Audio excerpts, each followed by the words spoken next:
Hello everyone, আসসালামু আলাইকুম। আশা করি সবাই ভালো আছেন। আজকে এই ভিডিওতে আমি দেখাবো প্যান কার্ড সালোয়ার কীভাবে আপনারা একদম সহজভাবে তৈরি করবেন। তো এখানে কাপড়ের ভাঁজটি খুলে আমি প্রথমে 4 ভাঁজে ভাঁজ দিয়ে নিয়েছি। বন্ধ সাইড আমার দিকে রেখে খোলা সাইডটা সামনের দিকে রেখেছি।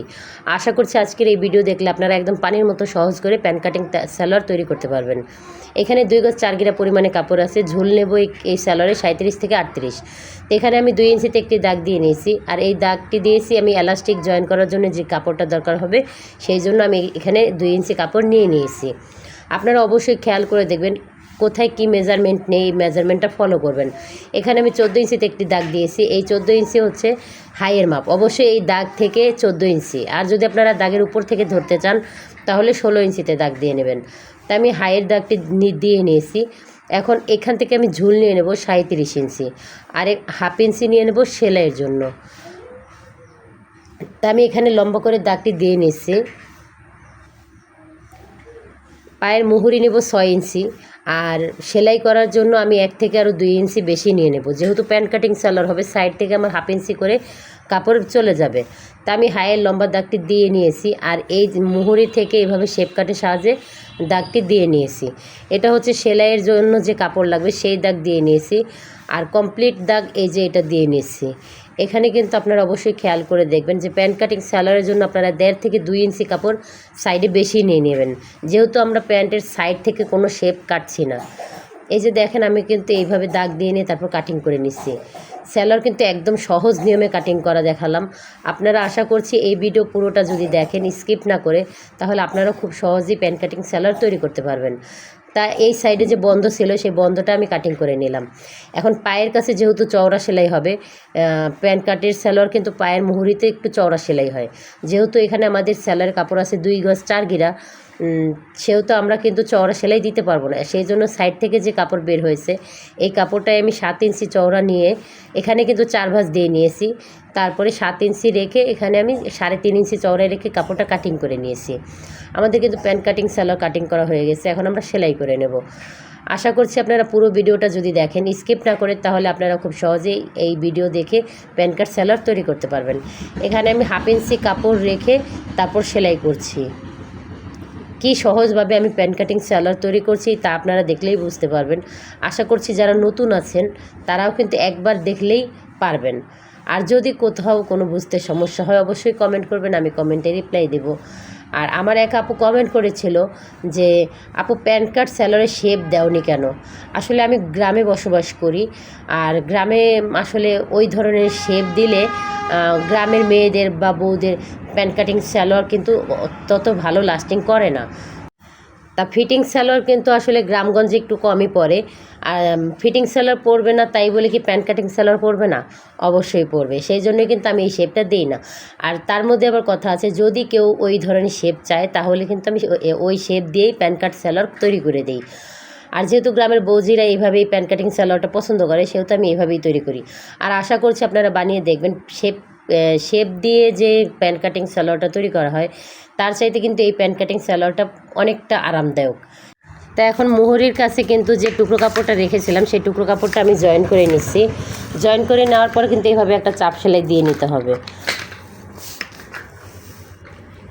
তা চাপ সেলাই দেওয়া হয়ে গেলে আমি এইভাবে কিন্তু সেই মুহুরির কাপড়টা এভাবে সমান করে ভেঙে তারপরে চওড়া করে রেখে কিন্তু এভাবে সেলাইটা দিয়ে নেব।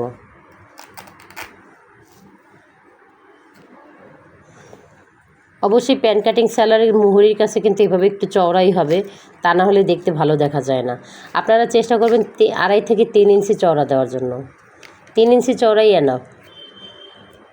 এই যে দেখেন আমি কিন্তু মুহুরিটা সেলাই করে নিয়েছি। এখন আমি সালোয়ারের বাকি যে কাজগুলো আছে হাই জয়েন করা সেই কাজগুলো আমি করে নেব। তো এই যে দেখেন আমি কিন্তু 2টা সদর পার্ট মানে ভাও পার্ট ভেতরে দিয়ে উল্টো পার্ট উপরে রেখে আমি হাইটা জয়েন করে নিচ্ছি। 2 পাশে আমি একইভাবে হাই জয়েন করে নেব। আর আমরা যেহেতু গ্রামে বসবাস করি, আমরা অর্ডারি কাজ করি, অবশ্যই আমরা ডাবল সেলাই দিয়ে দিই।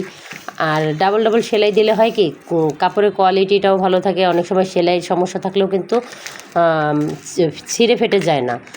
যাই হোক, এই যে দেখেন আমি কিন্তু এখানে 6 ইঞ্চি মুহুরি রেখে তারপর সেলাই করে নিচ্ছি। আশা করছি আজকের এই ভিডিওটা আপনাদের অনেক উপকারে আসবে। আর যদি এই ভিডিওটা আপনাদের উপকারে আসে অবশ্যই আমার চ্যানেলটা সাবস্ক্রাইব করে দিবেন এবং লাইক দিবেন আর শেয়ার করে দেবেন, যাতে আপনাদের মতো আরও অনেকেই এই কাজটা শিখতে পারে। আর যারা আমার চ্যানেলটা সাবস্ক্রাইব করেছেন তাদেরকে অসংখ্য ধন্যবাদ। আসলে আপনাদের সাপোর্ট না পেলে তো আমার চ্যানেলটা এত তাড়াতাড়ি গ্রো করতো না। আপনারা আমাকে ভালোবাসেন, আমার চ্যানেলের সাথেই আছেন, তার জন্য কিন্তু আমার চ্যানেলটা ভালোই গ্রো করছে। আশা করছি আপনারা আমার চ্যানেলের ভিডিওগুলো ঘুরে ঘুরে দেখবেন, আর ভিডিও দেখে অবশ্যই আপনারা কাজ শিখতে পারবেন। আর আপনারা ভিডিও দেখেন কিন্তু লাইক দেন না, এটাই হচ্ছে সবচেয়ে কষ্টের বিষয়। আপনারা প্লিজ লাইক দিয়ে দেবেন, কেননা আপনারা লাইক দিলেই কিন্তু আমার এই ভিডিওটা ইউটিউব যে ইমপ্রেশনের যে ব্যাপারটা আছে ওইটা কিন্তু অনেকটাই বেড়ে যায়। তা আপনারা প্লিজ আমার চ্যানেলের ভিডিওটা দেখে অবশ্যই লাইক দেবেন। আপনারা একটা লাইক দিলেই কিন্তু আমার অনেকটা উপকার হয়। আপনাদের লাইক দিতে কিন্তু কোনো কষ্ট হয় না, কিন্তু আপনাদের একটা লাইকই কিন্তু আমার অনেক উপকার হয়। তো আশা করছি যদি ভিডিওটা আপনাদের ভালো লাগে লাইক দিবেন, কমেন্ট করবেন এবং শেয়ার করে দেবেন, যাতে আরও অনেকেই এই ধরনের কাজ শিখতে পারে। তাই যে দেখেন আমি কিন্তু এখানে 20 ইঞ্চি পরিমাণের এলাস্টিক নিয়ে নিয়েছি, আর এটা কোমরের মাপ হচ্ছে 35 ইঞ্চি। আপনারা কোমরের মাপের অনুযায়ী যে অর্ধেকের মেজারমেন্ট আছে, 35-এর অর্ধেক হলো 17.5, আর 17.5 ইঞ্চি থেকে আমি আরও 2.5 ইঞ্চি বেশি নিয়ে নিয়েছি। এখানে আমি মোট 20 ইঞ্চি এলাস্টিক নিয়ে নিয়েছি। তাহলে এইভাবে আপনারা কোমরের এলাস্টিকের মেজারমেন্টটা করে নেবেন, তাহলে একদম পারফেক্ট হবে। তারপরে এই যে এইভাবে আমি 1/2 ইঞ্চি ভেঙে সেলাই করে নিয়েছি, তারপরে এলাস্টিকটা এইভাবে জয়েন করে নিয়েছি। অবশ্যই এইভাবে জয়েন করার সময় খেয়াল রাখতে হবে যাতে এলাস্টিকের উপরে সেলাই না পড়ে। এলাস্টিক কিন্তু জয়েন করা হয়ে গেল। এখন আমি কাপড় সব জায়গায় এক সমান রেখে টেনে টেনে তারপরে মাঝখানে আরও 2টা সেলাই দিয়ে নেব। তো আশা করছি আজকের ভিডিওটি আপনাদের ভালো লাগবে। আর যদি কোথাও কোনো বুঝতে সমস্যা হয় অবশ্যই কমেন্ট করবেন, আমি কমেন্টের উত্তর দেব।